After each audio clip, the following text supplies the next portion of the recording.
Good.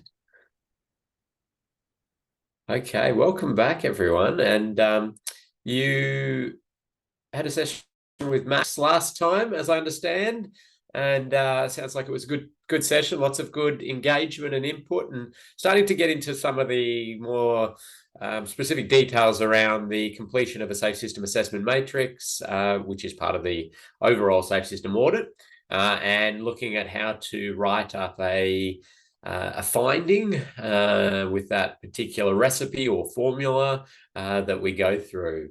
A little clarification. So the categorization of rear end crashes is a one that has been sort of bouncing around industry as to exactly where it's best placed, whether it's in the intersection column or in the other column. And I actually consider both or either. Really, if a rear end crash is generated from an intersection, so it's the back of a queue, or it's associated with queuing or anything like that at the intersection itself, then you attribute that in the intersection and account for it in the intersection column. If it is a mid-block location, so maybe a pedestrian crossing, a school crossing, or an access point or something like that, and you're worried about rear ends in that, or like on a motorway, for example, you'd put that in the other category. So yeah, that's just that should be in the safe system assessment guide framework from Austroads and in supplementary guidance. But yeah, it's one that there's a lot of industry interest in, and it comes about because of the lower severity of the incident compared to an intersection crash, and whether you're then watering down the impact of intersection by sort of adding these things in. So hopefully that clarifies things a little bit. Happy to take more questions on that. As we do for this course always, you pop your questions into the chat and Loretta will feed those to me as we go. And of course, at any time outside of the actual live content, you're welcome to email through a question like that, get clarification, or even organize a one-on-one meeting with a safe system auditor who will sort of talk you through and unpack any issues you're not quite comfortable with at this stage. So I want to talk here about vulnerable road users within the safe system. And I want to start having a think about particular road users which make up those last three columns of the safe system assessment matrix, which is, as I keep saying, the first part of a safe system audit. So those are pedestrians, cyclists, and motorcyclists, and they're what we refer to as vulnerable road users. Now, a lot of you are very comfortable and heard of that term. Some of you may not be as familiar with it, and some people may not sort of understand that we include motorcyclists in the vulnerable road user group. The vulnerability we're talking about there is the physical vulnerability to force, not having that protective cage of metal and those seatbelts and those sort of things, and vulnerable to injury at much lower speeds, really, is what we're saying there. Okay, so I'll jump into it. I do have a fair bit of content. I've got some interactive elements today. I will give you your stretch break at halftime. I will probably move a little quicker through some of this content and try and get to some case studies and get you interacting a bit. The first thing I want to talk about, though, before we jump into really thinking road safety specifically, is to step up a level and be more strategic. Think about strategic transport planning. How do we think about a road and street network in its function, its objectives, where we're going to try and move more vehicles, where we're going to try and move more cyclists, more pedestrians, more or are we going to try to have them more areas to hang out, to have a coffee, to socialize, to run a market, and these sorts of things. And the way that New Zealand thinks about this, or the framework for this, is called the One Network Framework. And within that is the movement and place philosophy of thinking. Now, some of you are going to be experts at this. Yeah, this is, you're going to go, great. Yeah, I know all of this. And in fact, you could do 5 modules on just this. For the purposes of a safe system audit, we need to have our head around this to a certain level. And the reason for that is so we can make informed recommendations to the project team. But I'll get to that. Let's first of all explain what One Network Framework Movement in Place is for those who don't use it a lot or don't have as much of that thinking.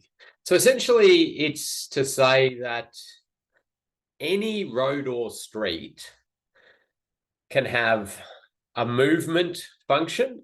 And when I say movement, I mean the movement of people and goods, not necessarily the movement of cars. Right? It could be the movement of public transport. It could be the movement of people on bikes. It could be people walking through the area. It could be cars.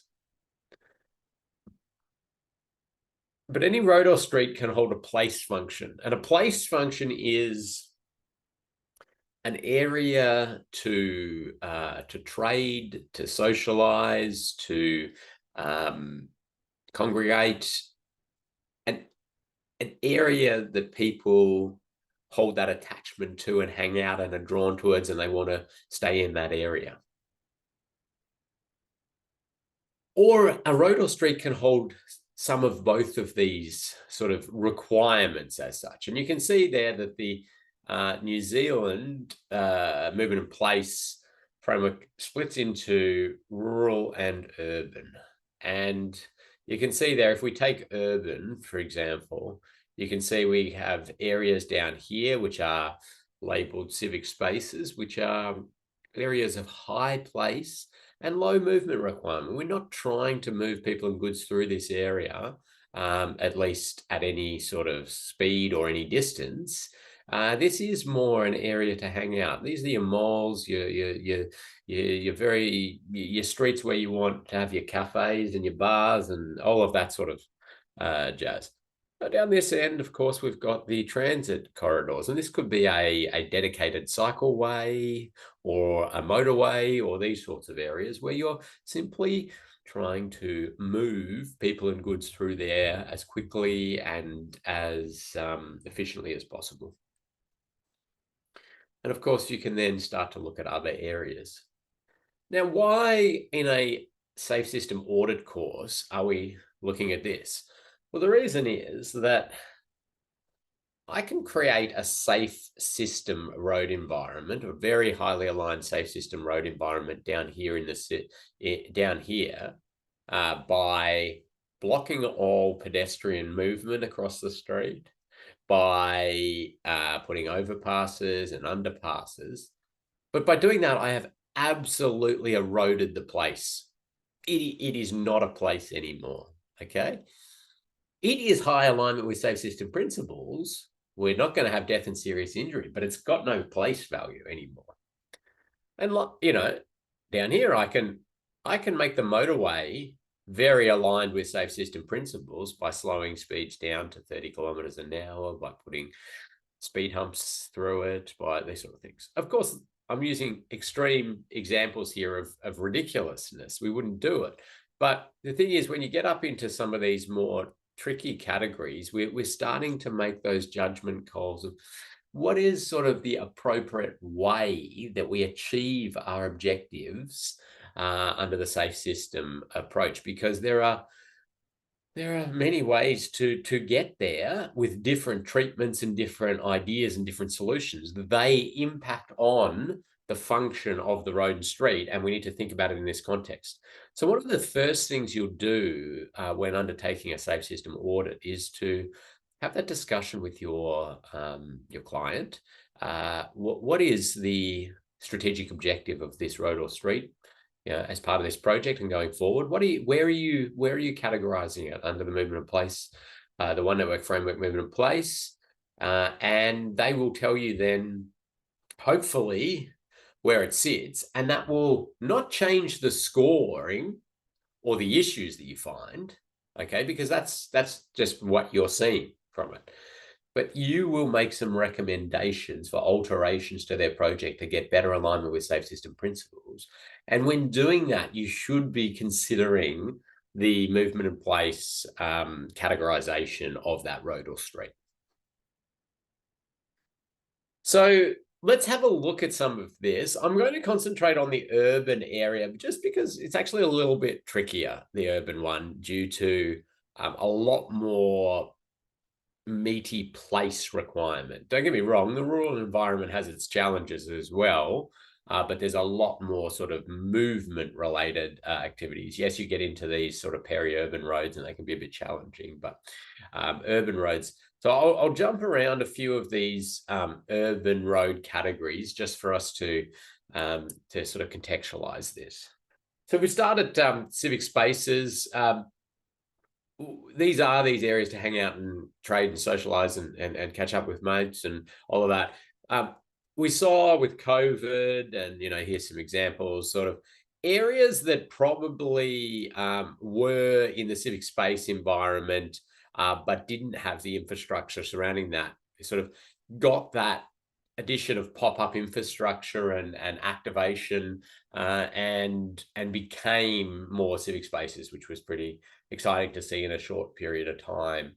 So you're really going to try to virtually sort of eliminate vehicles or make them extremely slow, and people hanging out is the key strategic objective with that.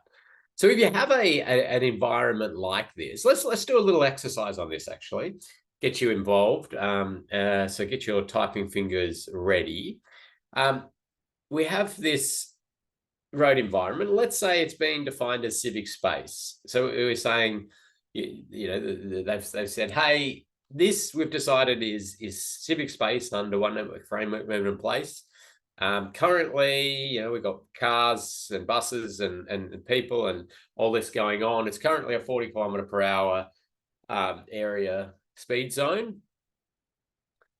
My question to you will be to type in some ideas on how we could change the infrastructure here to give it more of a civic place feel, also make it better aligned with safe system principles. And I'm going to require you to do a little something else. Whatever changes you propose, I want you to categorize those into addressing exposure or likelihood or severity, because I like keeping that as a theme as we go through. So, maybe you're going to say improve the lighting, which would be weird, but, because improve the lighting. And then in brackets, you'd say likelihood, because improving the lighting would lessen the likelihood of crashes at this location. But give me stuff that's going to make it more civic spacey and that's going to get us better safety outcomes, better alignment with safe system principles, and categorize them, please.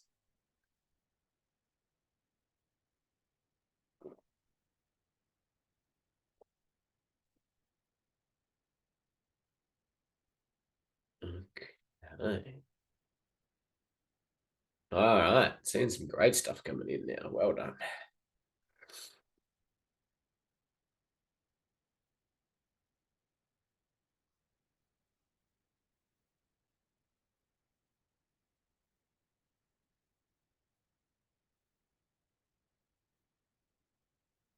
Okay, wonderful input here. Good group, and generally really good categorization, which is lovely.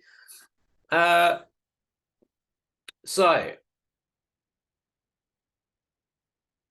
this is okay. Braden, I'm going to give a prize immediately. We're first in with an answer, but actually quite refined with the categorization. Reduce curb to curb width. So the distance to cross here, the reason I'm saying this is a prize is because a lot of people want to say that that is an exposure factor, but it is, as Braden said, a likelihood factor. The number of pedestrians crossing is the exposure number, right? The exposure. The distance they travel and a whole lot of other things is the likelihood. And the severity is simply going to be impacted by the speed the vehicles are are going at the conflict points, and possibly the size of the vehicles, the amount of heavy vehicles and things like that. But that is a likelihood factor. So if we can reduce this down, they've got less time on the road, less likelihood of crash. Now, the reason I say people want to go to exposure is because for like 50 years in road safety analysis, we've called that exposure. And under this framework, we've sort of flipped that to say, no, we have to account for exposure with simply the number of pedestrians crossing, or predicted pedestrians crossing, because you're in a sort of future environment. We're thinking about that sort of latent demand, a possibility as well. There's that old saying, isn't it? Like you don't make your decision on building a bridge over a river based on the number of people that swim across the river, like, because so you've got to think a little bit about future latent demand, the number of pedestrians that will come and cross if you build crossings or make areas easy to cross, which is great, and we want that, absolutely. But you'll notice it'll play out beautifully in a safe system audit, that if you're doing things to attract pedestrians to come and to cross and the like, you'll discover that you have to do things to make it safe, because the exposure will start to rise.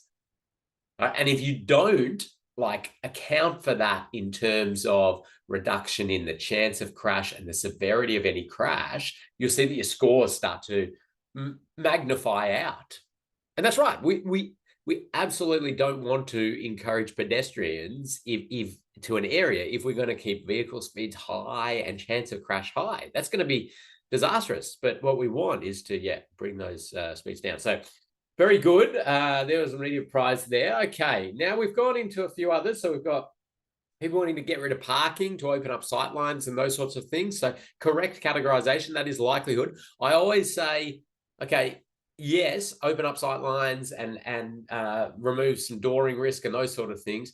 Be aware, though, that if you do remove parking and it creates wider road environments without any speed calming, you will get increased speeds and you'll get increased likelihood and severity. So if you're going to remove parking, use that space for wonderful things like bike features or wider curbs, and supplement with some local area traffic management, keep those speeds down. But that's a good one there.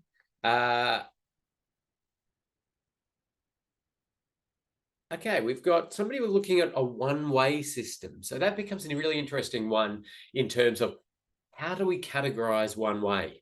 Now, I do like the way this was categorized, and I'll chuck another prize in here for Ashley, because Ashley's got likelihood. Again, a lot of people want to jump to exposure on this. And the reason they jump to exposure is because they're almost doing a little bit of traffic modeling in their mind. And they're saying, well, if we make it one way, it's going to be, there's less vehicles that will do that. And I'm like, whoa. Don't make that call as a safe system auditor. Okay, if traffic modeling is presented to you as part of the package of information that says, currently there's 3,000 vehicles a day here, we're going to make this a one-way system and it's going to go down to 700 vehicles a day. Okay, you've got some, but for you to just make that call based on one, it's a bit too much and a bit too sort of finger in the air judgment on what you think might happen. So under normal situations, they said one way, just assume all the vehicles through here are going to go one way, and maybe a parallel road will go the other way. So you're still keeping the same numbers. So it actually then alters the likelihood of the crash, because it's a simpler crossing task for pedestrians. For any interacting side roads, it's a simpler, only looking one direction, not trying to cross multiple directions of traffic and the like. So it is a likelihood factor. So well done there. Okay, Abby has done what I would do first every time it's a civic space. Categorization is to say no vehicles. Can we make it no vehicles? So remove cars. And that is exposure. So well done, prize there. That is number one starting point when you get into a civic space. And I see Catherine was very closely followed behind. So Catherine can have a prize on that. And I think also Juliet in there with that as well. So sort of all coming in at once there on the idea of removing cows. Start there. As soon as somebody says civic space or in this type of high place categorization, can we block it all off? Is there any reason for these vehicles to be there? Can we address the exposure? It's going to be the highest alignment with safe system principles. You do that, it will put a 0 in the exposure to like most of the crashes, well, at least the first 4 columns in your safe system assessment matrix, which multiply out 0 times anything, right? 0, 0, 0, 0. Like perfect alignment with safe system principles, at least for that.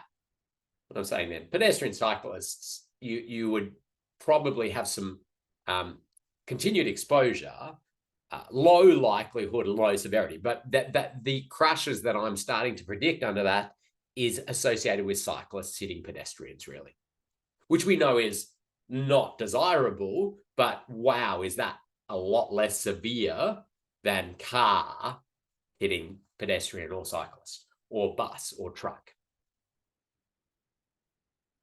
So then people start to, after some of that, okay, exposure, they can we remove exposure? They start to say, well, okay, maybe it's got some more movement requirement for vehicles or for cyclists going through or pedestrians going through. How do we do that? And as you raise the movement requirement is where you start to build some dedicated facilities, right? I see a couple of people have, pointed out, okay, maybe a pedestrian crossing, okay? A pedestrian crossing of any description has, by its nature, reduced the place value of it. Now, let me explain that. A pedestrian crossing says, hey, pedestrians, this is your bit because this is a road for vehicles, right? By doing that, you're saying it is a road. It's a road for vehicles. Pedestrians get in your space. A place in its, in its entity is that the whole area is for the pedestrians, and a vehicle is very, very much out of place. They're the visitor in that whole space. So as you create these dedicated facilities for different roads, you're actively saying there's movement requirement, movement corridor within this. So you can see this one does have a little bit of that pedestrian crossing. It's probably actually not needed in this artistic impression, because I would say this is a shared zone, that sort of area where pedestrians have priority through the whole area. But nonetheless, you can see the fact that the movement is not a major requirement here. But as it does increase that movement requirement, we start to make those separated facilities, those cycleways, and still got a nice bit of place value to it, but starting to acknowledge more and more of that movement. I'm just going to check through some of those other wonderful ideas that came in and see if there's anything dramatically different that I didn't see.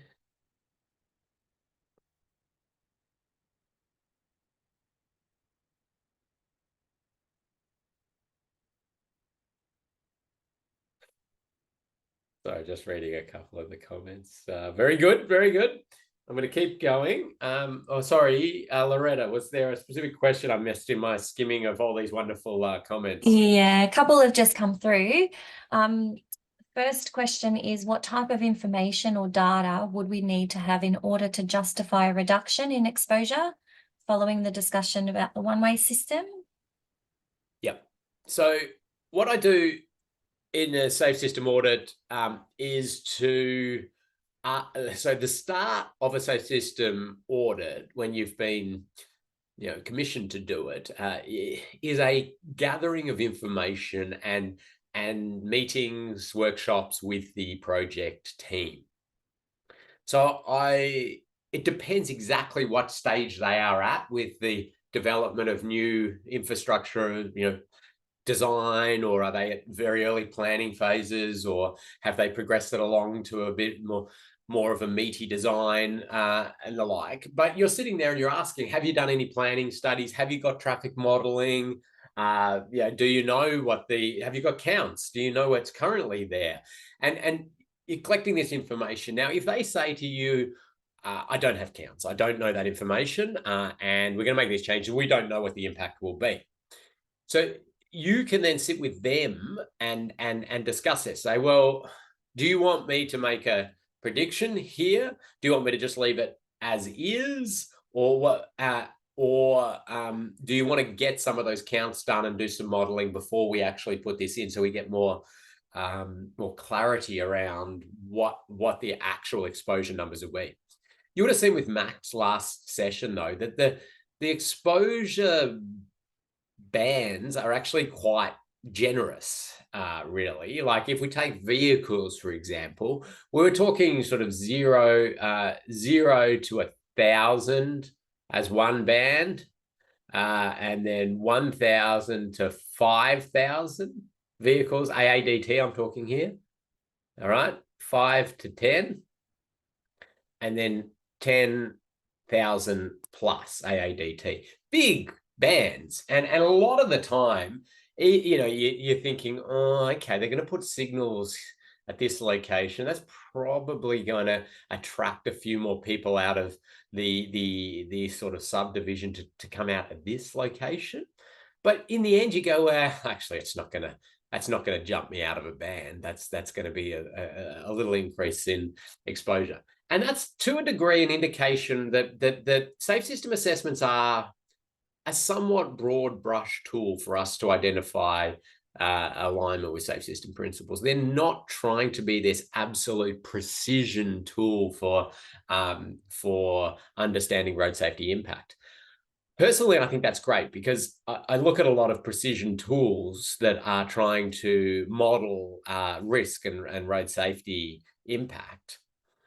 And they may be right at a very academic, theoretical level, but as soon as you apply them in any context, right, then they're not right. They don't make sense. So just having these larger bands is to me far more appropriate. And then there's another little spin-off advantage, which I'll explain now. You would have seen with Max and the scoring, right? To change a number, so we've only got 4 numbers to work with, or 5 if you count 0 numbers to work with. So to get a whole number change requires some actual step change in the exposure or the likelihood or the severity, right? And that's great, because the thing that we have always battled and struggled with in a lot of road safety audits in their traditional sense, is the recommendations coming through of, well, put up a warning sign, or repaint the hold line, or these sort of things, right? Just tiny little reductions in the likelihood of crash. Okay, we can't say that doesn't improve road safety, but we are not going to get any sort of step change in reduction in the amount of New Zealanders killed and seriously injured with that kind of activity. And if you do a safe system assessment on that, it does not change the score whatsoever, because of the granularity of the scoring system. You can, and I love that. I love it when a project team gets their safe system assessment scoring and they say, well, actually, we're going to put up advanced warning signs of the intersection. Can you please score it again? And we score it again and we give it back to them. It's exactly the same score. And they're like, but we're putting warning signs up. Yeah. Okay. Well, you've got 100 kilometer per hour road, and it's got vehicles crossing at 100 kilometers per hour again. Your severity is going to stay high. Okay, you might have tiny little bit reduced the likelihood, but it's not enough for me to essentially give a 20% reduction in death and serious injury. So I hope that sort of makes sense. Is there another question that's come in? Yeah, there's a couple just sort of on the pedestrian and cyclist. So the first one is, how might we classify interactions between pedestrians and cyclists if the cyclist is on an e-bike, which can achieve speeds up to, or greater than 30 kilometers? So although exposure to vehicles might be zero, if street is blocked, a collision might between a pedestrian and cyclist would still result in serious injury. Yeah, so I've been looking at some research lately around cyclists hitting pedestrians, and okay, the likelihood of it is very low. It's a very confronting thing, and we often see that people on shared paths are very irate about cyclists, streaming by. Some of those e-bikes, some of those your mammal lycra-clad riders. That I say mammal that's the middle-aged men in lycra. I put my hand up and say yes, I'm a mammal sometimes when I'm out there. And it's a confronting thing as a pedestrian, an old pedestrian or the like, and you've got these bikes. The biomechanics of it and the physics of it is a lower severity incident. Yes, e-bikes and things going faster, but we really like. When you're getting into there, I'd be very surprised if you put severity levels above about a 2 in common crashes associated with cyclists hitting pedestrians. Now, there will be these, rare freak events where somebody hits very fast and in a very, I suppose, severe way. Sorry, I'm just going to plug my computer in.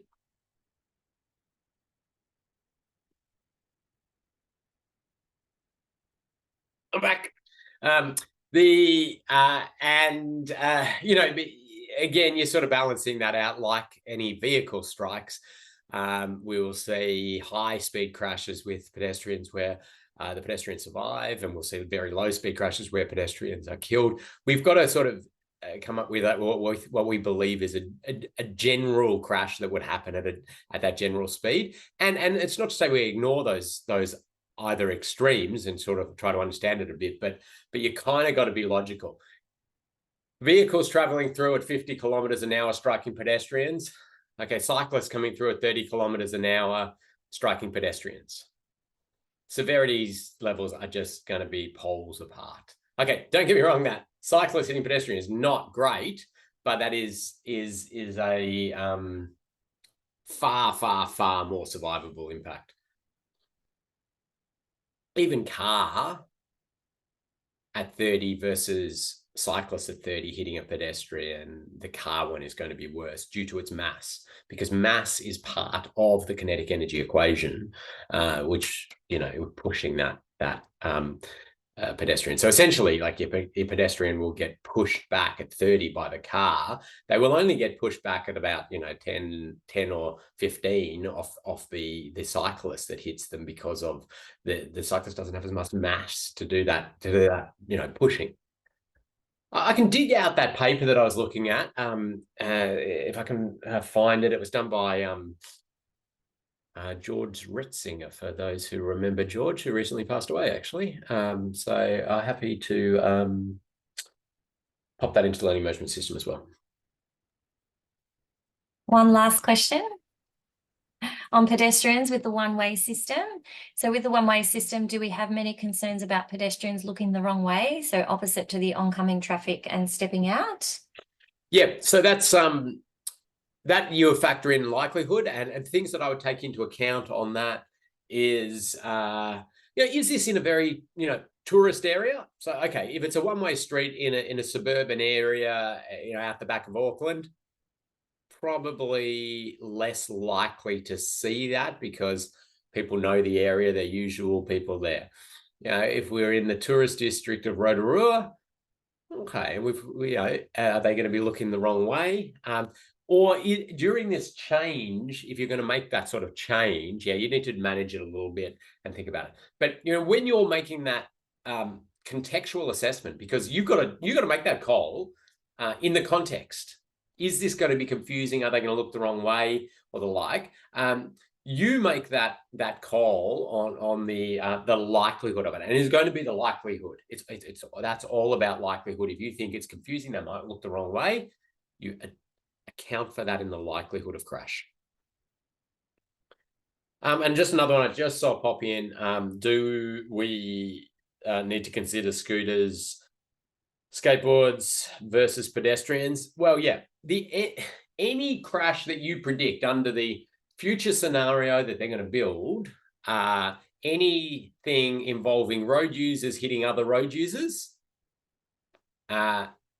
you account for by attributing it to the road user that is going to be injured as a result. Okay. Now, things like skateboarders hitting pedestrians, to me, again, is a very low likelihood and a very low severity. Unless, you had a very particular context in which you were working,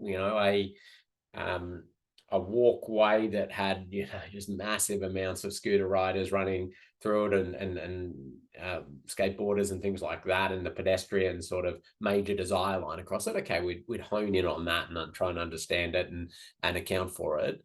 But yeah, remember, we're trying to do a genuine assessment of death and serious injury that's going to result out of our road network. And unpacking what is perceived risk, what is media-driven risk, what is people's discomfort with things versus what is actually killing and seriously injuring New Zealanders. Be aware of it. Don't ignore other things like that. Just account for them and quantify them in a realistic manner. I see sometimes, people popping a 4 for exposure, a 4 for life, and a 4 for severity for pedestrians being hit by bikes on a waterfront area, because they go, well, bikes come through here and there's pedestrians. There's pedestrians all over, and they're, it's super dangerous. And I'm like, okay, well, how many New Zealanders have been killed by a push bike hitting a pedestrian in the past 20 years? And it has happened. Don't get me wrong. I think there's a couple of them that I can think of at most over a 20-year period.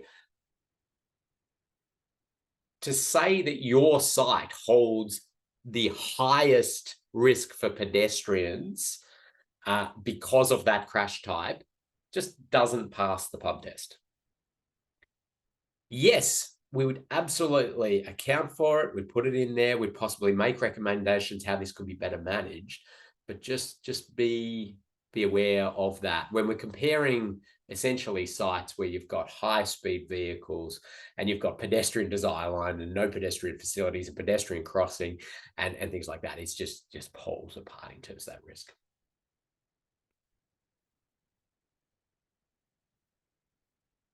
Yeah, so yeah, and Max's point's good. Like, we want to be aware of these micro-mobility modes, the new things that are coming in, and thinking about, how does that all play out, and what does it do to increase? Okay, it might increase the likelihood a bit, might increase the severity a bit, but we're still not up at that like car, bus, truck striking pedestrian levels. And I want just to be clear, I'm not belittling that. I just wanted people to understand where we're at in terms of the context. Okay, I'll move through this quickly because I've got some other road users to do, and I will come back and check in with Loretta on questions. But as we jump around this matrix, the movement and place matrix, and sort of understand, okay, local streets sort of have low place value. Don't tell the pedestrians the residents, like, oh, we attribute low place value to your street. No, I mean, it's just that, it's that like societal definition of place and things, but it's also got low movement requirements. So we can, as a result of that, blanket down speeds, make it so people can't use it as a rat run. Really, like, address exposure again, hit up exposure any way you possibly can. Get rid of people using these as rat runs, make it only local access through blocking off streets and rat runs. And anything that's going through there can be going through real slow, because movement is not the objective of it. So if you take local, okay, this is a very high exposure local street, but in a similar fashion, you can see there that we're slowing it down. We're lessening people likely using it as through routes for vehicles, and severity is going to be lower. Likelihood is going to be lower. Exposure will actually be lower here as well, but and that's fine again. Okay, we get into these really challenging areas when we're into city hubs and these sort of high place value requirement, high movement value requirement.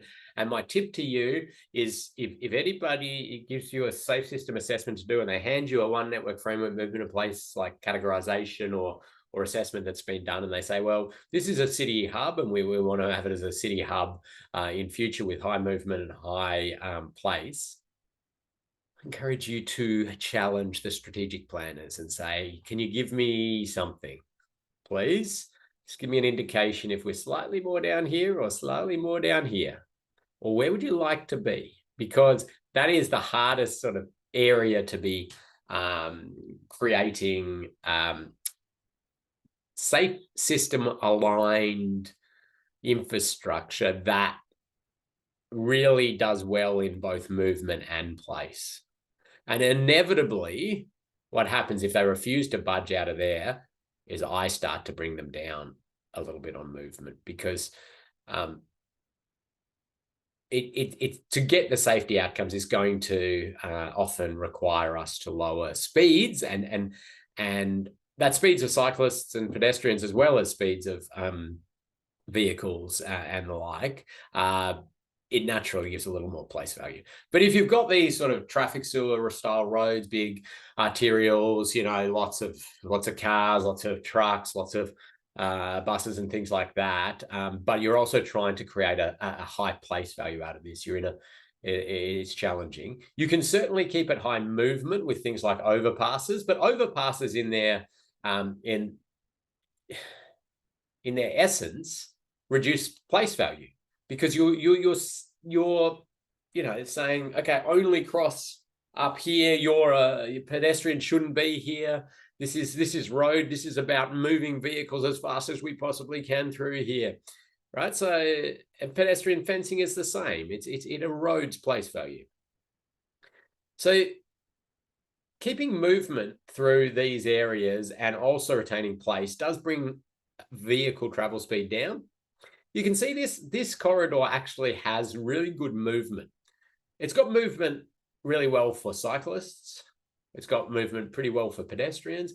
It's got decent movement for public transport, and it's got some movement for vehicles.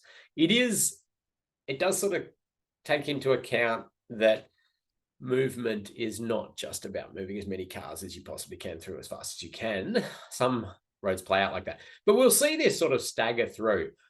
Cartoony examples are always vivid, and you're like, wow, how would we ever make a road like that? Well, you do it step by step, bite by bite, and we see these sorts of things playing out in different cities around New Zealand, and we're seeing more of that Copenhagen style bike facilities, and that in its nature is going to be good for movement for cyclists. It's going to actually create a bit more place value out of the area, and so we're starting to see this filter in more and more.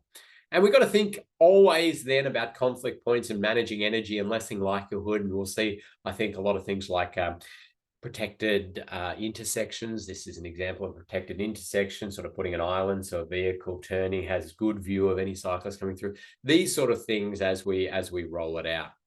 Urban connectors and anything in that lower place value, high movement. Well, that may be where you're really starting to push a cycleway through, and starting to try to not have pedestrians too much near the cycleway hanging out and the like, or it could be the traffic corridors. And we're not going to get rid of traffic corridors out of New Zealand.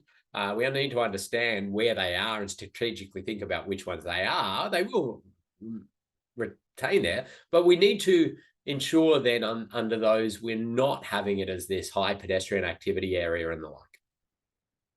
And we always still, like I said before, need to think about conflict points, energy. Just because it's been allocated and categorized as urban connected doesn't mean you then just allow high speeds through conflict points. You still manage those speeds to within safe system tolerable levels. And just in a very, I want to strip things back to the simplest sort of possible way of thinking. In rural areas, we're going to go with, your high movement. I've even removed place off this rural one, which just to simplify it. High speed, major strategic connectors between cities, your big state highways, your strategic corridors. Yeah, continuous barrier systems keep speeds high. Grade separate interchanges, and at grade intersections, manage the energy. Roundabouts are a good option for that, or some other left in, left out treatments. As you sort of come down the movement corridor, we'll do different treatments around this, and certainly be trying to manage speeds at conflict points. And then as you go further down, you really end up in that, okay, we're going to reduce the speeds of vehicles because it's not the major strategic movement corridor requirement. And in an urban setting where we really have that addition of place, we still have those movement corridors, be that a motorway, a cycleway, and you're creating that movement and that separation and that ability for it to happen. As you increase that place value, you've got more interaction, more of that mixing, and we go through, and I'll sort of jump those through. But you see down here, we've basically created moles, created these areas. So getting a good strategic network plan together and understanding this helps us with our recommendations as safe system assessors. How are we going on time here? Okay, I'm going to get started on cyclists or people that ride bikes. Some people like to be specific with the language, which is fine. But we have some good information, good knowledge, good design principles around bikes, and for us assessing as safe system auditors, well, what is the danger, what is the impact, what are the speeds, what are these sort of things. We go through some simple thinking. Now, something like this, which is a very obvious traditional road safety audit finding. Longitudinal grades. Okay, you see them across the existing road network where a cyclist will fall into it. Okay, this is actually a fairly small one. There's been some pretty big gaping ones out there where cyclists have gone into it and they come off. Now, that is going to significantly increase the likelihood of crash. The severity sits in somewhere in that range, mid-range, because most likely it's just going to be a single vehicle bike. Okay, you might be factoring in how close this is to live traffic and those sort of things.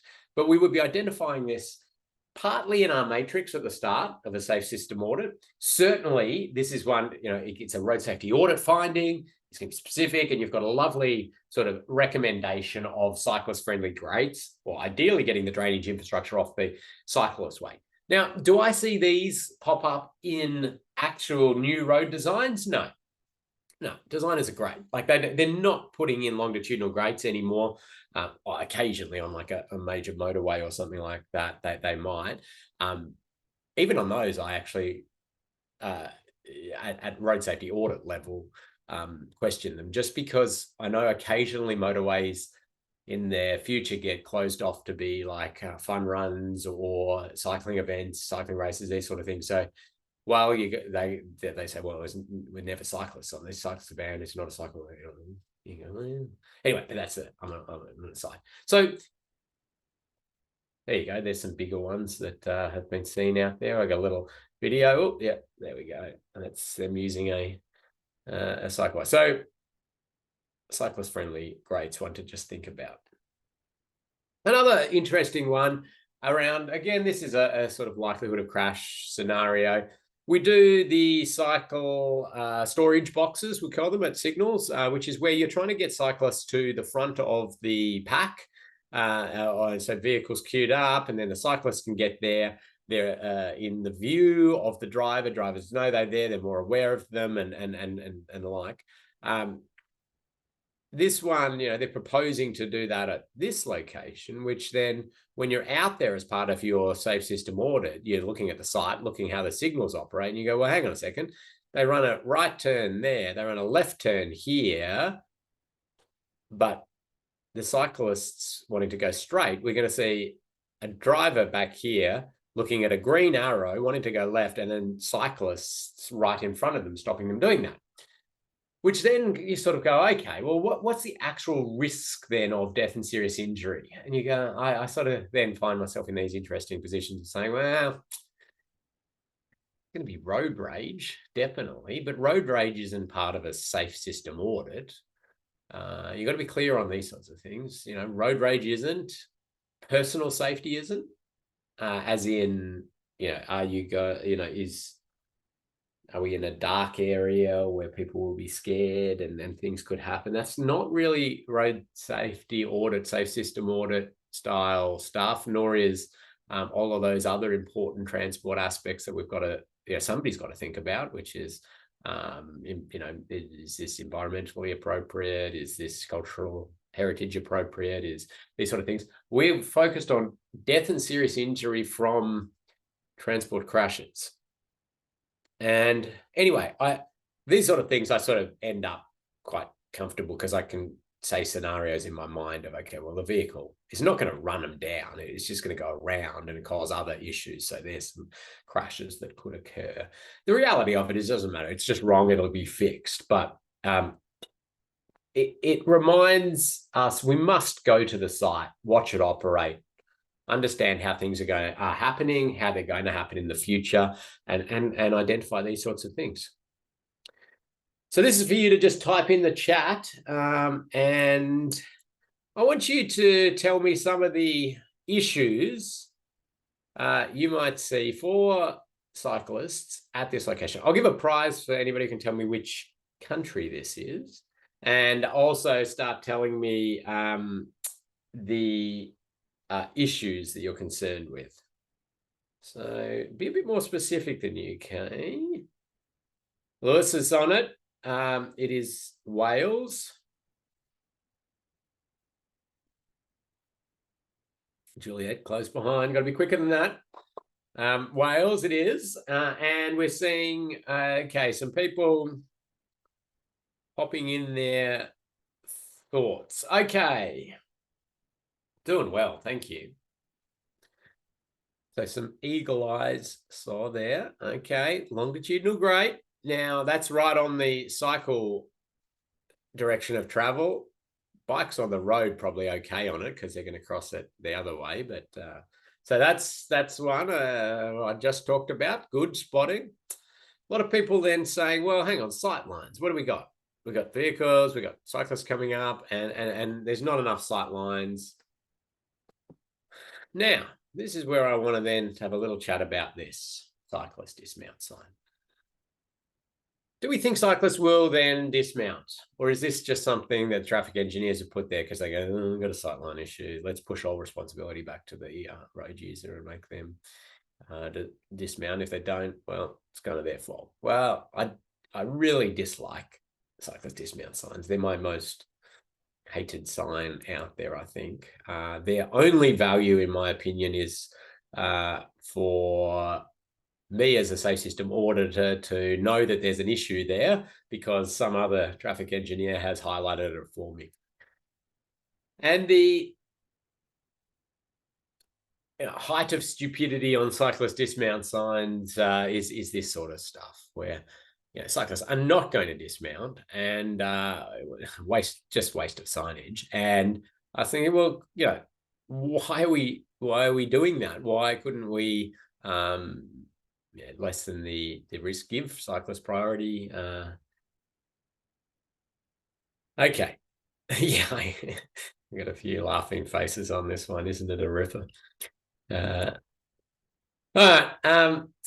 Sorry, I just want to go back to that actually. So instead of cyclist dismount, our responsibility as safe system auditors is to be realistic, to help out in trying to create environments that are safe for all road users and realistic.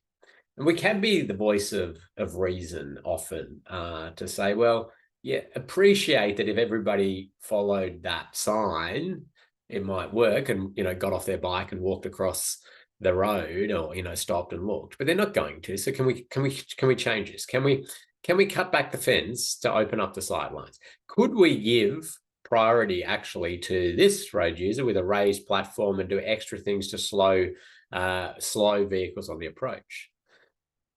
Could we do things to change the whole alignment of the path on the other side of this, where there's more sight lines open? Yeah, many possibilities. It in the end is not for us to decide. We give them ideas. We tell them there's risk there, and hopefully we'll address that. Let's talk about sorry, there are some other things that people popped in there, things like the tactile ground surface indicators at that site, and possibly being slippery or destabilizing riders. Yeah, okay, that's going to increase likelihood of cyclists crash by a little bit. Not a huge amount, but it is something we might definitely, we'd note in our work. Let's talk about roundabouts. Let's start with little urban single lane roundabouts. The old way of doing things was to say, well, let's get these cyclists as far out in the circulating carriageway as we possibly can. And what was discovered after lots and lots of evaluation and data collection around cyclists at roundabouts by many people was that we had two crash types emerging on these sorts of configurations. One was where a vehicle would try to overtake cyclists who are puttering around through here and knock them, hit them, clip them, and the like. The second one is what we call a look but fail to see crash. And that's where the driver comes up here, they look out there, they don't have any sightline impediments, so they can see clearly down the road, and the cyclist is coming along here, and the cyclist goes in here, and the vehicle just takes them, hits them. So it wasn't a sightline issue, but it's what the behavioral psychologists love to dig into as a look for fail to see crash. Google that if you want to read some PhDs on look for fail to see. Pretty interesting, actually, because they get into cool behavioral psychology stuff of everything from what is your saturation point of number of cyclists you need in an area, so people that is very front of mind that they're looking for. This is not that this car is intentionally running the bike over. They just look, and it's just taking them a lot longer to process that they have to actually do something, and by that time the crash has happened. So they talk about that, saturation points of cyclists. They talk about lane positioning, and that difference between them there. And they were actually kind of looking for something there, even though of course, if they had a little bit of time to think about it, they would say, oh yeah, I've got to stop for that as well. They talk, some of them get into threat theory, where they're saying, well, actually a bike is not a threat to the driver's personal or driver's safety. And we as humans operate super quick when it's threat and a little slower when it's not threat. So there's just, again, cognitive processing time. So yeah, like fascinating stuff. For us in making these assessments, we're of course not into that precision detail. We just know that's not the best setup. What the recommendation then came to was the sort of next evolution, was taking all this into account. Let's get these cyclists to claim the lane, get in that central position, take over the whole lane so that vehicle can't pass them through the circulating carriageway, and vehicles coming up from the side road are looking, and that bike rider is in a position where they're kind of more expecting to see something. Now, when we're thinking about sort of all the people we want riding bikes from that perspective of 8-year-olds, 80-year-olds, and others, are you going to get your 8-year-old to claim the lane like this? Probably not. So maybe, and we don't see an elimination of death and serious injury with these sorts of setups. We certainly know there's less death and serious injury, but it's not great. Does any prize before we have a break? What's that feature called? What's that? Oh, they're quick. Sharrow. Yep. I'm in. You are prize winner on Sharrow. Yeah, so it's a marking to indicate a spot on the road where it's a shared between bikes and cars. So the mashing of the two words shared and arrow. Sharrow. Yeah, so that's how you mark a single lane roundabout if you're at this point. But where we are seeing the absolute best safety outcomes, highest alignment with safe system principle, is that what we'll call a protected roundabout or a Dutch style roundabout, where we have cyclists with right of way, with their own circulating carriageway, where they can come up, make their turn, go out this way if they want, or continue on that way, or make their left turn.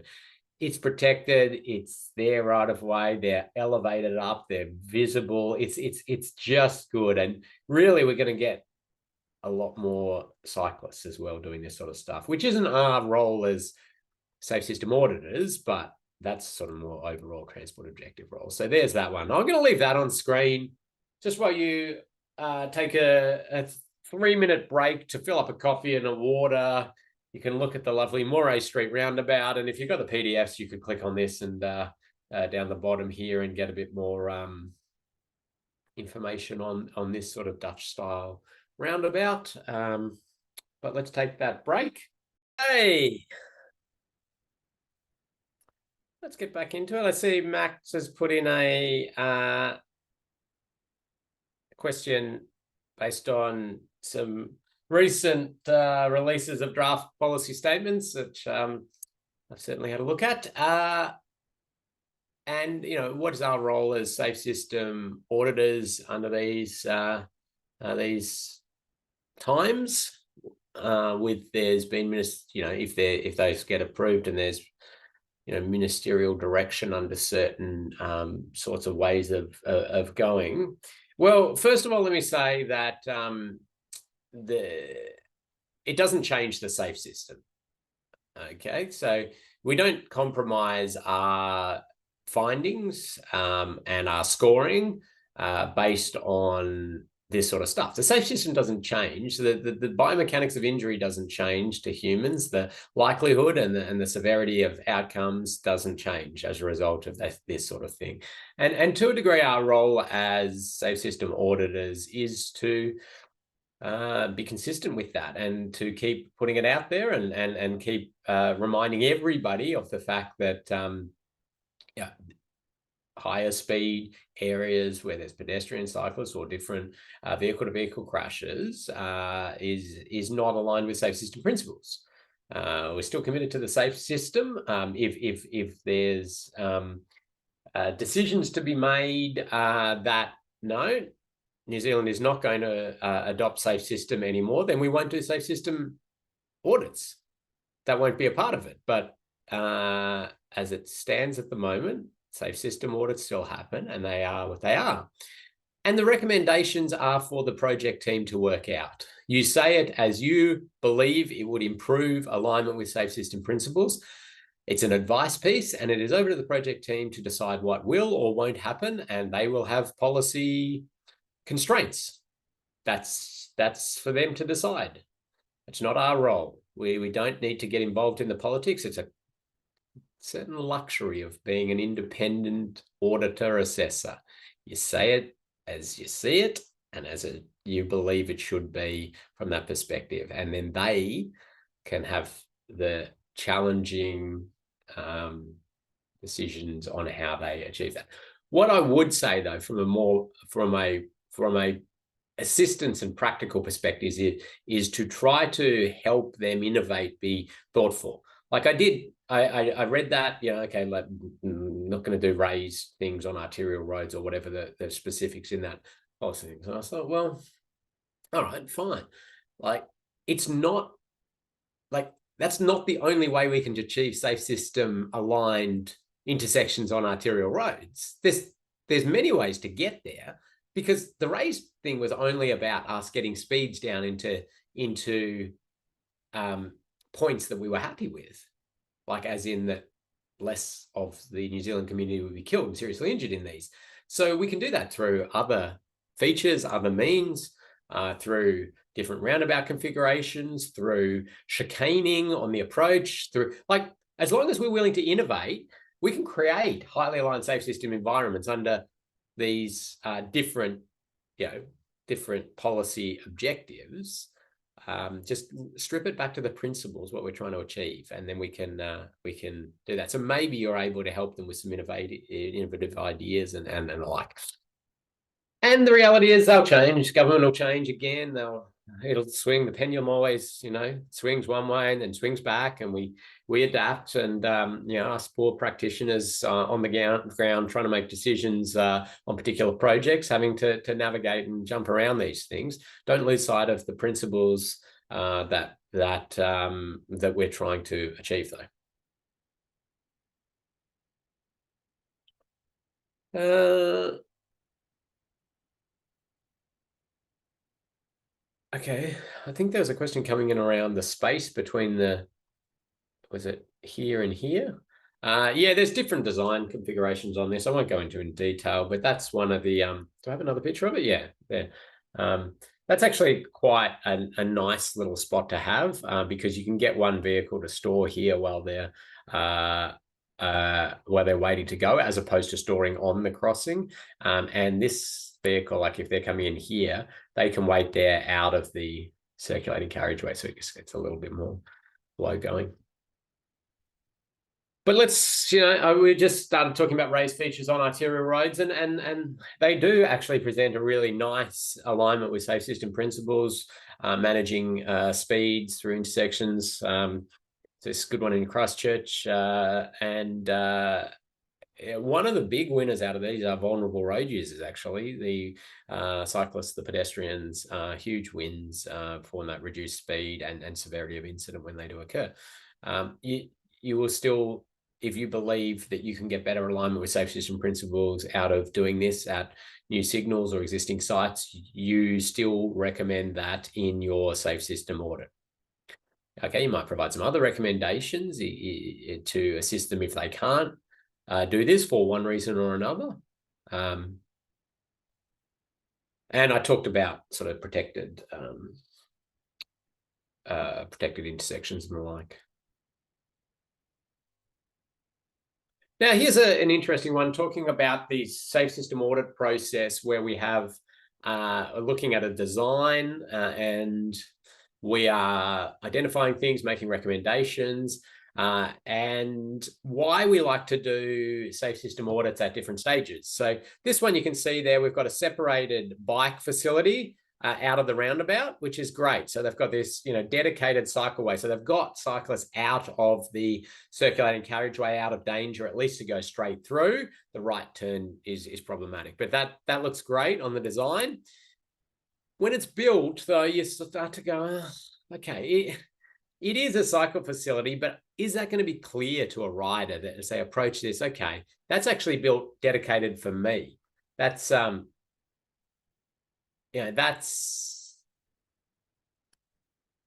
would make it a little clearer, wouldn't it? So sometimes, at this post-opening stage, you go through, and little addition tweaks like that actually really significantly help in achieving the safety benefits for the infrastructure that's actually built. So there's a little bit. And green marking used to only be used at conflict points between bikes and cars. And the original theory was, well, as a car's approaching, they'll see green and they go, okay, I better look around for a bike could be coming. Now it starts to get a little bit used a little bit more as a guiding as well. So if you want cyclists to use a particular area, you can sort of guide them with a bit of green marking. Now, questions. I see something flashing there. Yes, we do have a question. The question is, I am being asked by a client to design a raised crossing on a 70-kilometre road. Does this align with the safe systems approach, or should the road be reduced to 50 kilometres per hour first? Well, that's less a question around alignment with safe system principles and more a question of design. So I'd be interested to know, you talking about a pedestrian crossing or a like an intersection that you're talking about. If it's a pedestrian crossing on a 70 km/h road, I'd probably start with like I can absolutely happily have it 70 km/h as the regulatory speed limit through the area. It's just about how you manage speeds on the approach to that. I wouldn't likely have it going at a free throw 85th percentile or 95th percentile speed, operating speed up around that 70 or higher, straight on to an expectation of a 20, 25 or 30 km ramp grade for the thing. But I would just calm them down, approaching traffic with maybe some shallower platforms to bring speeds down a bit. But yeah, it becomes a little bit on the details of the design of that, but it's certainly possible. You may supplement with lower speed limits as well. Sounds like an interesting design, though. I'd be interested to see that site.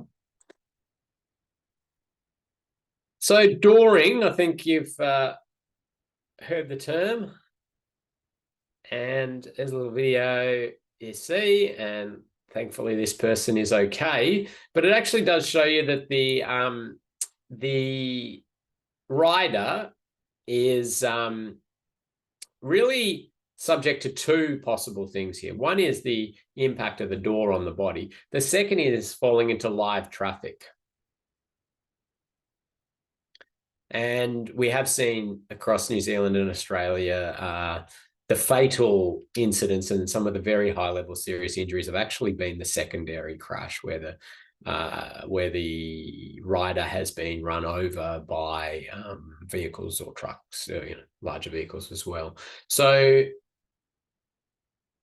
those separated facilities become wonderful in the sense that the doors are not there, or if they are, we have the buffered area where hopefully the door doesn't actually get into the spot where a rider would be.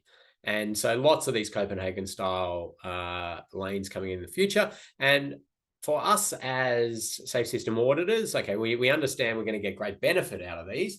What are some of the tweaks in the design that we might be just recommending or getting people to think about? So I use this one for a couple of reasons. I mean, one wonderful thing to do is to try to slow a vehicle as it approaches a turn point, because vehicles turning in, they're going to be, if they're making a fast turn, they may miss the cyclist coming one way or the other. So slow that vehicle down as it makes that just before the conflict point. The other one to note about this is that you can, and I don't recommend doing a lot of this, but at particular points, you can slow cyclists down using raised platforms as well, and just trying to, speed humps and the like, to slow the cyclist before a conflict point, like with a pedestrian or a particularly, challenging point. And often we see, so there's two things here. This is a shared path crossing, and we're really giving cyclists and pedestrians priority by making this essentially an intersection. It's like a normal road-to-road intersection where this road doesn't have priority. It just happens to be that this one's a shared path. Another thing, though, of interest here is like these one-way or chicanes or slow points in local area traffic management can often squeeze cyclists in amongst vehicles.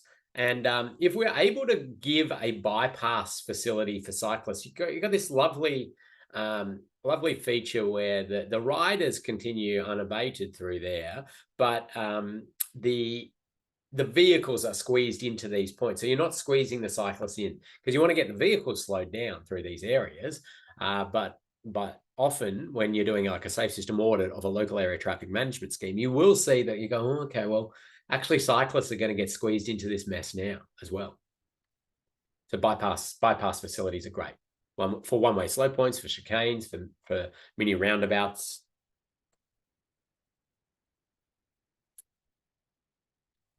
Now, this little diagram is an adaptation of a Dutch diagram, and just a little general indication, simple stuff, low speed. There is more tolerance for mixing because if things happen, it's going to be lower speed. It's not ideal, but then we go physical separation with curbing or pushing parking out. And then at high speed, it's got to be fully separated cycleways and the like. A bit of a simple diagram there, hopefully.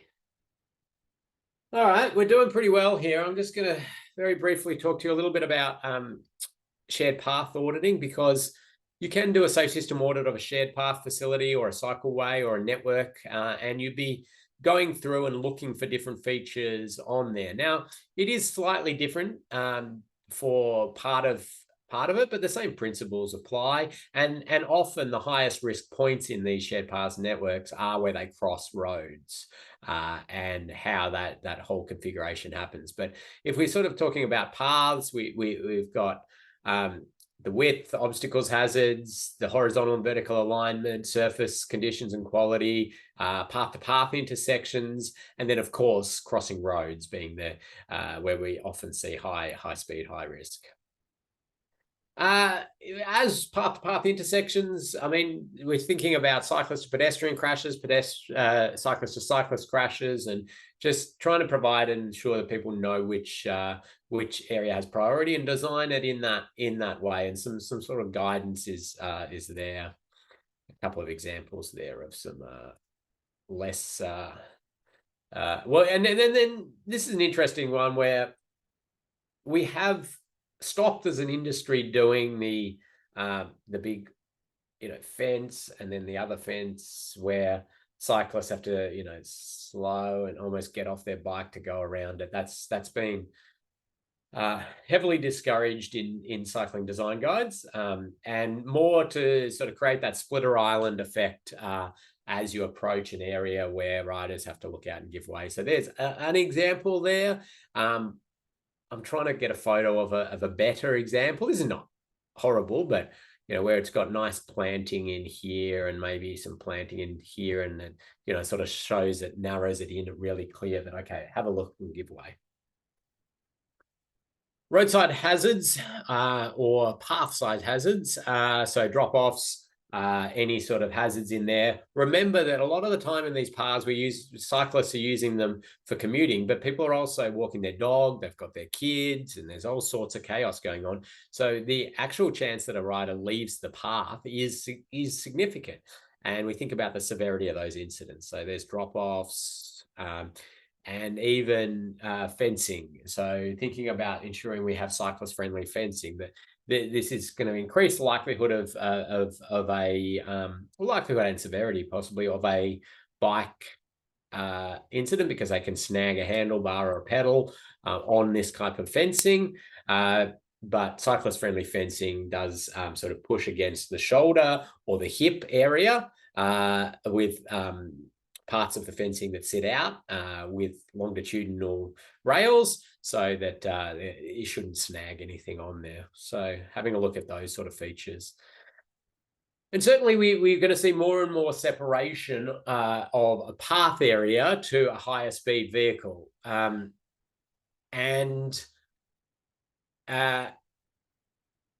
that's great, because we've lessened we've actually removed exposure to vehicle cyclist crashes. Okay, there might be freak incidents where somehow the vehicle gets on the other side of but generally that's eliminated exposure to vehicle crashes. But we've got the cyclist and we've got the back of the W beam to deal with, and so we see, things like post capping, backing rails, different things that can be done to lessen that risk. And thinking about, okay, if you're having to put hazards in a path, you really got to think about that. It's a potential hazard. Think about it at night. Think about all the challenges that may pose. So some better practice is flexible bollards, good retroreflective marking, advanced sort of line marking, and warning of anything that may be a hazard to a rider. Okay, so we're doing well. Pop, keep your questions coming in, and yep. Okay, so Max got some design-specific warning around those bypass facilities and how to ensure entry back in and squeezing amongst parked cars. So there's a bit more design thinking on each of those and as to how they exactly play out. Okay, pedestrians. I'm just going to jump into straight to like when you're doing safe system audit, what are we thinking about?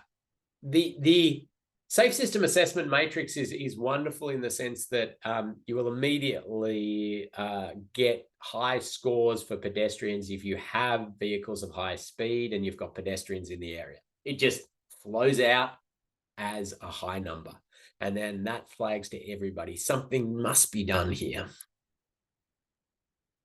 So a couple of things. Sight lines to points pedestrians cross can reduce the, increases the likelihood if we don't have good sight lines. This one's a particularly interesting configuration because you've got a vehicle approaching here. They're looking out that way because it's a slip lane. And then we've got pedestrian priority because of the walking legs there, or the New Zealand ones are slightly different design, but the same principle. And so what we're having is a nasty scenario of vehicle not looking where they're going and pedestrian with right of way walking out there. So slip lanes have always been an interesting one. Lots and lots of industry debate about it. People pretty passionate about, well, this is better than that, and this is not better than that, and the like. But generally, there is no argument from anybody that a raised pedestrian crossing at this location and in all locations actually is a far safer outcome for everyone. A pedestrian crossing at grade, anywhere on the road environment, a mid-block area or these sorts of areas, generally has no road safety value. Okay, it may have some other sort of access values to think about, but we know that vehicles still approach at speed and we see some fairly nasty incidents. So raising these is just absolutely, vital. And again, I acknowledge some of the challenges you're probably going to be facing over the next few years on how you navigate some of this stuff through in certain scenarios. This is another interesting one where, okay, it's slightly. Oh, anybody know where this is? I took this photo, but as you walk up this point, it's oh God, okay, removing anyway. You look this way.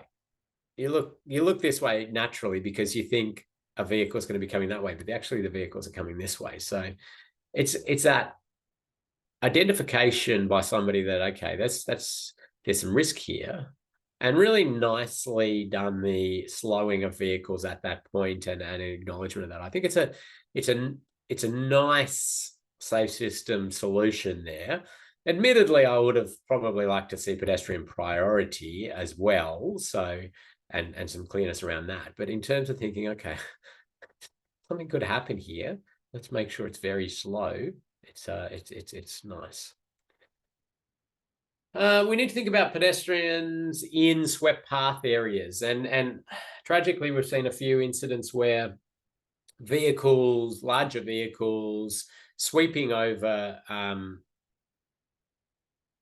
areas where pedestrians are storing and waiting, and often at signals. And pedestrians, of course, are on their phone and not looking at that, and the larger vehicle sweeps around and so as a safe system auditor, when we're looking at a design, we're thinking about larger vehicles, and we've got Fergus Tate coming in next session to have a chat to us a bit about sort of those detailed designs, looking at swept paths, how are we going to analyze that? What's the decision on design vehicle choice for an intersection design? So we'll delve into that a little bit more. But as a safe system auditor, sometimes you're thinking about what's not there. So, okay, here's the road. It's going to be a heavy vehicle bypass route, but it doesn't have any pedestrian facilities. So our recommendation can be to provide that, because certainly if a pedestrian's walking along here and it's in winter and it's muddy, and or maybe they're pushing a pram or they're on a mobility device, they're going to be on the road. They're going to be in the shoulder. And so encouraging facilities to be added is very much part of our possibility as a safe system auditor, not just looking at, okay, well, that's what they've planned and what are the particular issues with what is being proposed to be built. And again, another one there where we see pedestrian, and that's fine on this beautiful day, but when it's muddy, when it's pushing a pram or whatever, they'll be in the shoulder and then over a crest, and it's just not a nice scenario. I'll take questions in a second, Loretta, but just make sure that people are aware of the term pedestrian desire line. So that's a pedestrian desire line is simply from where pedestrians are to where they want to be, a straight line, and that is what they will want to walk. And as a designer, or even doing the safe system audit of a design, for us to take people significantly off their desire line, they sometimes just won't. Like this girl, for example, somebody's tried to make sure she doesn't go on her desire line through this fence, but she'll just walk on the road up to the point where she can, because it's closer to her desire line to do that than to walk across there and up. So there's that. We've got to think about that. We've got to factor that in. I'm not a fan of pedestrian fencing in many locations on the public road network. And it's for this reason. It's also because it's just like a horrible place where you corral all your pedestrians like sheep through certain areas. Like it's just not great from that perspective. Where I do like pedestrian fencing, outside pubs and outside schools. Outside pubs, because I've done 2 coronial investigations on pedestrians being struck outside pubs, where they've fallen. Actually, 2 of them were fighting and they fell out and were struck by vehicles, and another one sort of fell out of the pub and they're struck by vehicles. So in that case, the pedestrian fence is more containment fence. And the other schools, similar thing, where they're sort of playing and running and chasing balls and all sorts of things. You're trying to just contain them from getting onto the road. Rather than direct them to a particular point, although that can in very targeted times be used.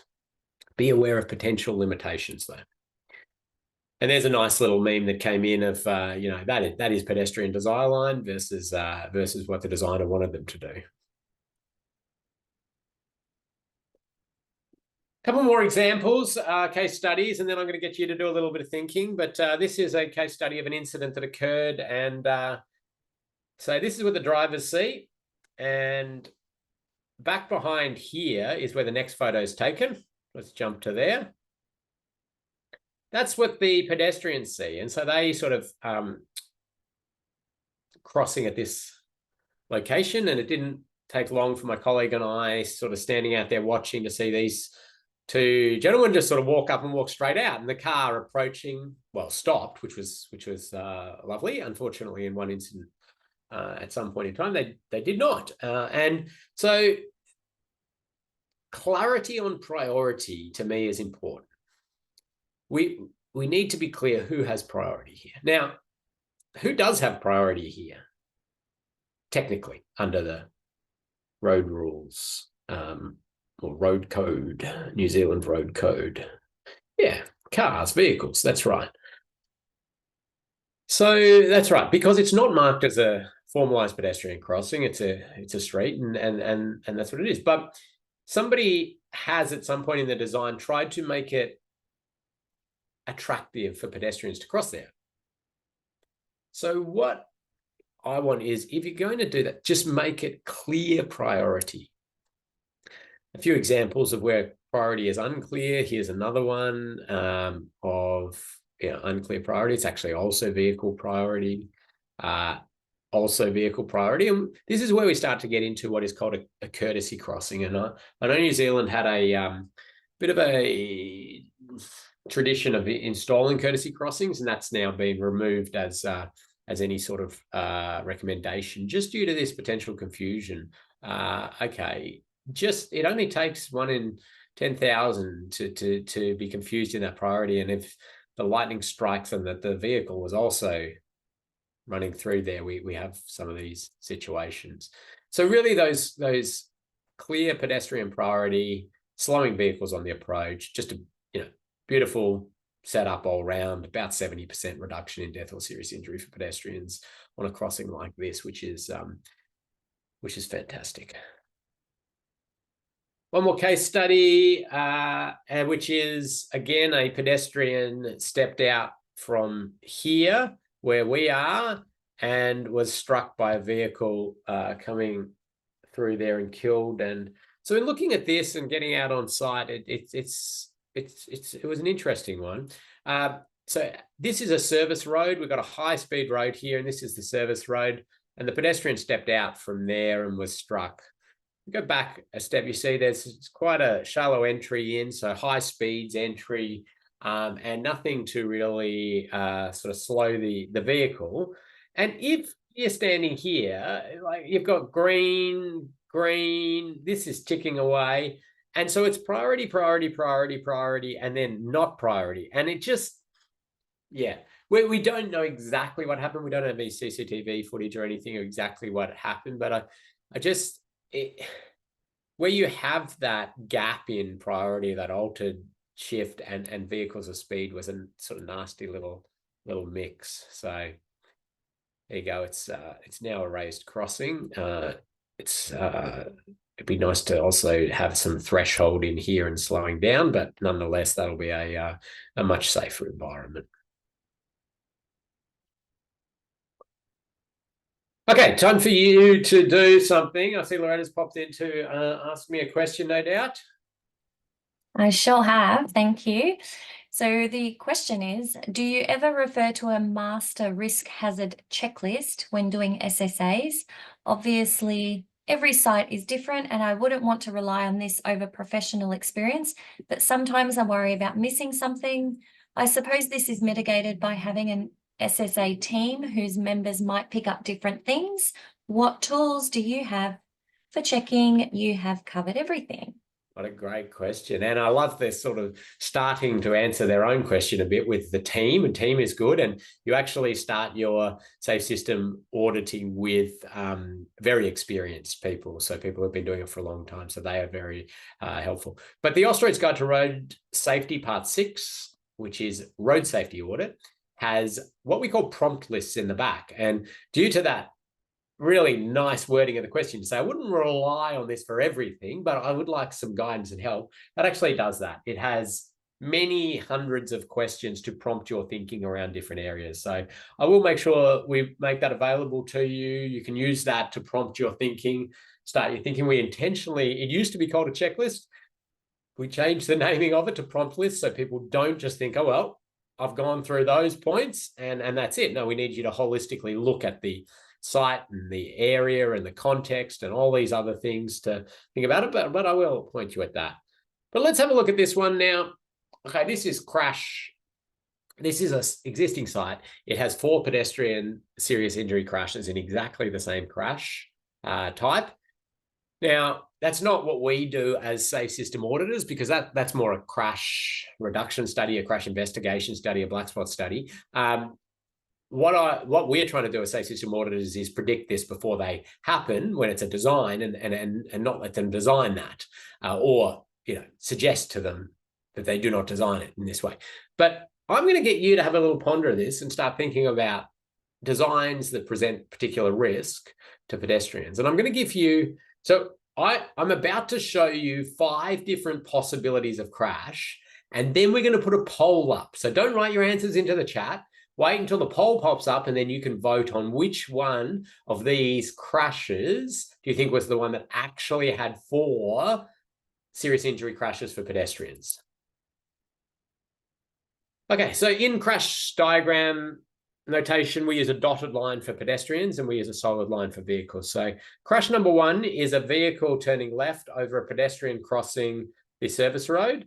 2 is a vehicle exiting a slip lane and turning onto a pedestrian, signalized pedestrian crossing with the pedestrian crossing there. Number 3 is pedestrian crossing from the island out there and the vehicle coming up in the slip lane. Number 4 is similar, but from the slightly different configuration. And 5 is where a vehicle turns in over a pedestrian on the sidewalk, on the footpath. So 4 serious injury pedestrian crashes. Let's put the poll up. You can have a vote. You should be able to move the poll out of the way if you need to be able to see. You can pick it up and drag it. Have your guesses, and then I'll talk you through what actually occurred.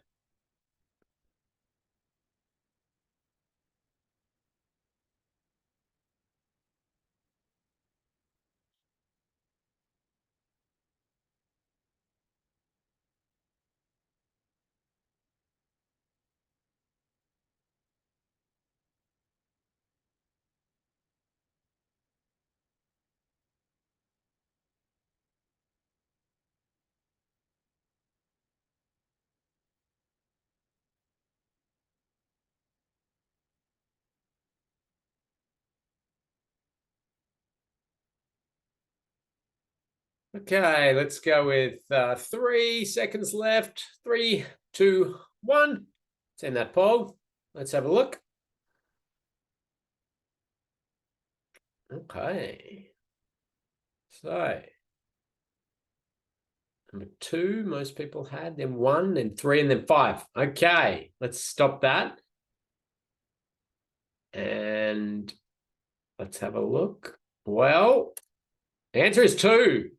So well done to those who said 2. Don't get too concerned if you didn't say 2, because I intentionally put crash diagrams or areas that I think would have some risk. It's just that this one has particularly high risk, and I think some of you were able to identify that in that very quick time I gave you, which was that, of course, the vehicle is looking up there, but this point is a bit weird. Like, then they turn onto a pedestrian crossing, and if you actually manage to spend some time on site here, you discover that breaks in traffic actually happen just as the green comes for this crossing, and the vehicle will then, as they're approaching here, they'll go, oh, they're stopping, that's great, and they turn just as the pedestrian is there. So it's just a weird configuration. Like, let's have a look over here and see how a crossing works. They cross into the island and then they cross there. Okay, that's not ideal, but it's not as bad as this one, which is bad. So again, here's the reactive fix, which is to then, okay, cross them into there and then cross them here. Ideally have a raised crossing point there. But we want to be able to do that from the design, not after the fact that we see all the death and serious injury. So going back to that question around, okay, well, how do I make sure I cover all this? If you take the time to work through a design, use the prompt list, but just be methodical about it. You will identify a lot of this stuff. So what I sort of do is I will start myself back here in my mind. I'll look at the design. I'm looking at the design. I go, okay, I'm back here. I'm in a car. I want to go right. Coming up here. Well, first of all, I'll probably start myself further back and say, well, did I get clear indication the intersection's coming up? Am I aware there's an intersection coming up? Has I got good directional signs so I know, where I'm going? Okay. Then you come up here and you go, okay, is it clear? Do I get into a right lane, or is that all clear? And then you sort of get yourself there and you go, okay, am I making the choices when I go, or is there a fully controlled right turn here? Do I see that? Is there risk there? Then you sort of go, okay, I'm making the turn. Oh, I'm crossing a pedestrian crossing. Is that going to be clear? Is the timing going to be that pedestrian is going to be crossing when I'm making this turn, or is that a dedicated turn? And then I'd probably say, okay, what if I've gone too fast through here? I'm going to run off the road out into these areas, or maybe here. Is that, yeah. So you can see I've taken that, and that's all just one move. Then I come back here and I go, I come in a car again, and I want to go straight. And then a car again, I want to go left. And okay, I'm coming up here and I go, oh, do I turn in this one? What's going on here? Or do I go up here? What's happening here? And I'd flag that. Oh, that's weird. Okay, I'll have a bit more think about that. And I go, okay, I've turned here. Oh yeah, what if a pedestrian was crossing there? I don't know. What's a pedestrian's crossing here? So you work through it, and then you do that as a in your mind on a motorbike, in a truck. You do it as a pedestrian. Okay, I put it on a pedestrian here. I want to get over here. How do I do that? I'm a pedestrian here. I want to get there. And a bike rider doing all these turns. So methodically working through all of that, you will identify these sorts of sort of big meaty issues. And of course, you want to get out there during the time of any activity. So if it's around a school, you need to look at it operating during school drop-off, school pickup time and the like. If it's at the local footy ground, you need to get out there, or try to, as best you can, get out there after a home game or these sorts of things where you're seeing it operate in these different conditions. I talked about raised pedestrian crossings already, but both likelihood and severity reduced. Fantastic. And I've given this analogy a few times now, but I think it hits home that we understand what good sort of safe system operation is for a pedestrian. It's just that we only do it for workers usually. But thinking about the vulnerability of the human, and if they're a worker, we tend to give them fairly highly aligned safe system environments because they're near a road like this one. But as soon as they're not a worker and they're just a pedestrian, so when all this work's finished, the pedestrians are exposed to the same risk. Yeah, we're just not providing them that protection. I'll pause there, see if there's any questions. I want to finish off with motorcycles. Yep. So how much emphasis on disability groups or blind folk? Yeah, good question. So in a lot of countries around the world where I run this course, and it's sort of sister courses of just road safety audit or safe system assessment, I sort of separate disability assessing and access assessing into very different category. And I say, okay, that is a hugely important part of the management design and of our roads and streets. We need to ensure that everybody with every sort of abilities can use it and can use it safely. Okay. But a safe system audit or a road safety audit or a safe system assessment is focused on, okay, what is going to cause death and serious injury to our community? And it shouldn't technically enter into that, well, is this equitable? Is this fair? Because we're starting to make other judgment-y calls around these sort of things. And so I would often say around the world, that is a different exercise. So in Australia, for example, you do a DDA audit. You do a check on the documented Disability Discrimination Act, the Code of Practice, and is this all right? Are the ramp grades sufficient? Are any handrails at the right height? Are there, any steps, under a certain sort of lip height and these sort of things? To take those sorts of issues like a handrail, I'll use the handrail height one, and to actually say that, okay, that handrail is 500 mils too low under the Disability Discrimination Act or the particular code, and we know that the people in a wheelchair maybe can't exactly hold that, or there's some particular thing. To attribute that and roll it through to say that will cause death and serious injury on the New Zealand road network or the road network is, to me, a far too big a stretch. It is by no means am I belittling the importance of ensuring we get that right. However, if we got all of the handrails in all of New Zealand exactly the right height, it would not change the death and serious injury to pedestrians. But in New Zealand, there is not great defined assessment techniques for those sort of features associated with road and street transport projects. And so we kind of feel that you do a bit of that thinking in there just because nobody else is really comprehensively doing it. So I would say in a safe system audit in New Zealand, there is a bit more of that gets injected in. So yeah, I haven't really answered that. Yeah, but you certainly, if you notice things for vision impaired, for people in wheelchairs, for people that struggle to take big steps and things, you would note them in. You may not risk rate them high, or you may not even risk rate them at all. You may just make notes of this sort of stuff.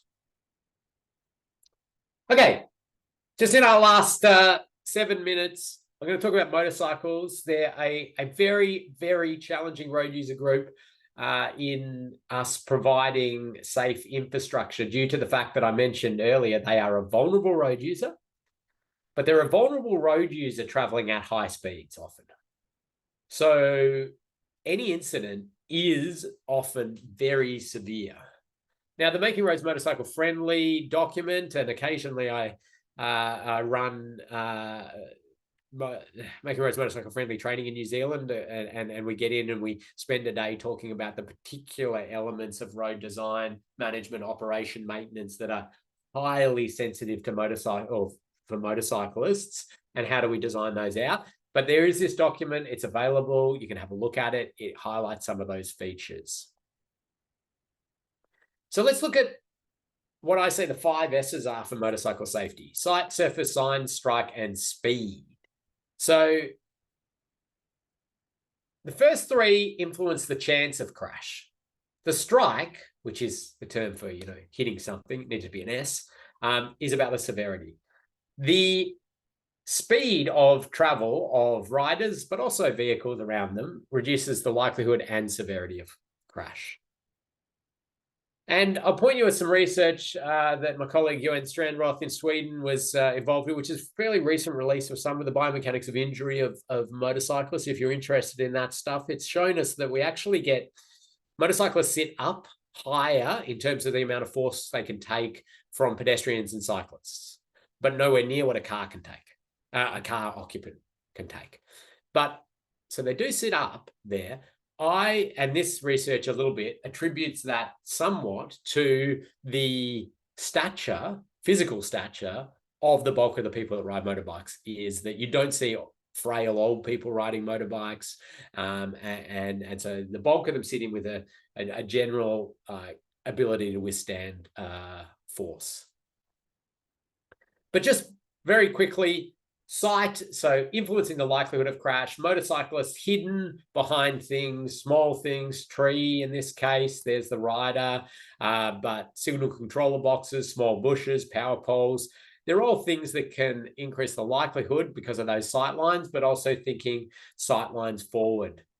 Motorcyclists most susceptible to surface issues when they are leaning or when they are braking or doing those emergency maneuvers to avoid. And so on the approach to a curve, through a curve, at an intersection where they might need to avoid a vehicle that pops out in front of them, we really need to ensure we've got this surface that is good.